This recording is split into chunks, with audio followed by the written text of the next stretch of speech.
ये हमारा न्यूटन का तृतीय गति नियम है, अर्थात न्यूटन का थर्ड लॉ है। हम आपको अपनी भाषा में बताते हैं, जब आप किसी पर क्रिया करते हैं, क्रिया करने का मतलब उसके ऊपर आप वर्क करते हैं, तो वह व्यक्ति आपके ऊपर या तो समान वर्क करेगा और नहीं तो उसे कम वर्क करेगा। मतलब आपके ऊपर वह विपरीत क्रिया करेगा। विपरीत क्रिया करने का मतलब वह प्रतिक्रिया। आप यदि उसे अट्रैक्शन करते हैं तो वह आपका एंटी अट्रैक्शन करेगा। कहने का मतलब ये हुआ कि फॉर एग्जाम्पल मान लीजिए कि आपके पास एक छोटी सी रॉकेट है। ये छोटी सी रॉकेट में क्या है कि मान लीजिए इसके अंदर बहुत सारे एटम पैक है। एटम कहने का मतलब इसके अंदर बहुत सारे क्या है, परमाणु है। परमाणु कहने का मतलब इसके अंदर बहुत सारे केमिकल रखे हुए हैं जो ब्लास्ट करने वाले हैं। क्या करने वाले हैं? ब्लास्ट करने वाले हैं। मान लेते हैं कि ये ब्लास्ट इस तरीका से करते हैं कि इसके पीछे कुछ चिंगारी लगा दिया जाता है। क्या लगा दिया जाता है? चिंगारी लगा दिए। जैसे ही आप यहाँ पे माचिस की तिल्ली से इसमें आग लगाएंगे तो दो गो ऑप्शन उत्पन्न होगा। कितने ऑप्शन? दो ऑप्शन। ये तो आपका जो रॉकेट है, ये रॉकेट बिना सोचे समझे पटाख सिगर कहाँ भागेगा? आगे की ओर भागेगा। याद रखिएगा, मतलब ऊपर भागेगा। लेकिन दूसरा इसका बात ये भी है कि ये ना जब ये धुआं छोड़ेगा ना तो पीछे के पार्ट के तोड़ उड़ के पृथ्वी के पास फेंक देगा। तो ऊपर जाना ये आपका क्रिया कहलाया, ठीक है। और पीछे वाला पार्ट टूट करके नीचे जाना ये आपका क्या कहला गया? प्रतिक्रिया कहला गया।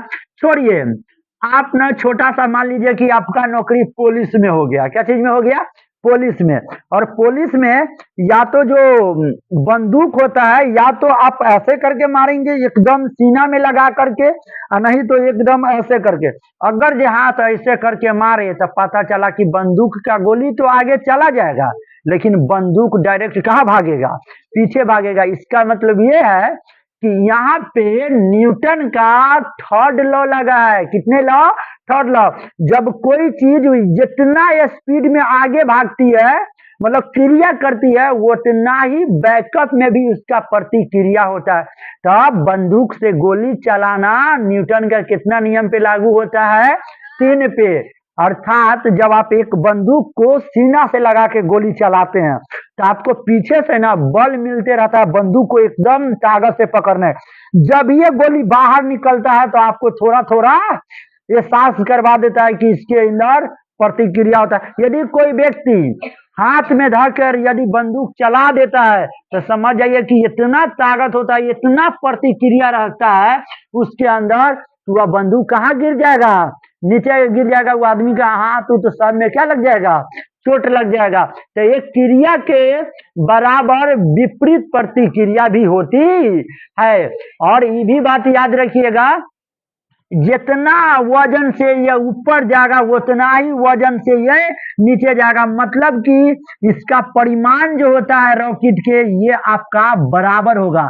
परिमाण बराबर ले होगा, लेकिन याद रखिएगा जो दिशा जो होगा, डायरेक्शन, जब इस रॉकेट को छोड़ा जाएगा तो आपको मालूम नहीं है कि ये रॉकेट क्या अंतरिक्ष में, मतलब ये स्पेस में ही जाएगा।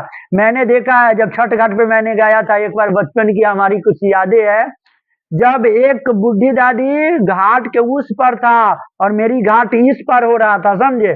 यहाँ से हम रॉकेट छोड़ दिए, जो फटक्का वाला नहीं होता, उसको साड़ी में जाके लग गया। साड़ी में लगने के बाद 3-4 जगह ओकरे देह में मारने लगा, खट खट खट फटाफट फटाफट। वो बुढ़िया ये ऐसन ऐसन गाली दिया कि चमड़ा गायब रह गया, चमड़ा गायब हो गया, केवल हड्डी बच गया मेरे शरीर में। और सच में अभी तक मैं केवल हड्डी वाला हो गया हूँ, मेरे पास चमड़ा उमड़ा नहीं है। इतना गाली दिया। यदि मेरे को पता रहता कि इस रॉकेट को मेरे को आसमान में भेजना है, आसमान में जो, तो हम उसको उसी दिशा में भेजते। लेकिन हमको मालूम नहीं था कि वह बुढ़िया के साड़िये में चल जाएगा पूड़िया करने। हमको पता ही नहीं था उसका दिशा।